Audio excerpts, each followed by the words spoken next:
В суровый край отправились на гастроли актеры Камаловского театра. Труппа Татарского академического театра сейчас в Тыве. С культурой коренного народа татарские зрители смогли познакомиться на Наурузе в начале июня. А сейчас ответный визит.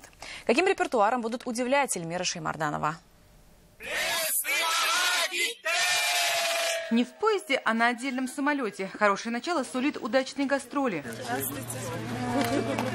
Теплый прием на северной земле. Гостям из Татарстана национальный напиток и выпечка. Дорога очень длинная получился, потому что ремонт идет после самолета. 13 часов езды.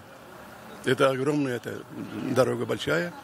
Ну ничего, приехали, Аллах шукр. И вот труппа подъезжает к городу Кызыл. Это столица Тывы. Ее символ – косули с олененком. Символично, что артисты встречают представители Министерства культуры и Национального театра.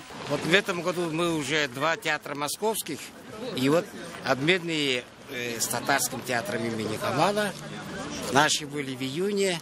И вот мы встречаем наших любимых, дорогих коллег впервые на нашей тувинской земле. Мы очень рады. Не только наши представители культуры. На эту сцену еще не ступала нога татарских актеров. Спектаклем-долгожителем «Свет моих очей» камаловцы сегодня открыли гастроли. Эта постановка по пьесе Туфана Минуллина уже 22 года идет на казанской сцене. Поистину исторические события сегодня.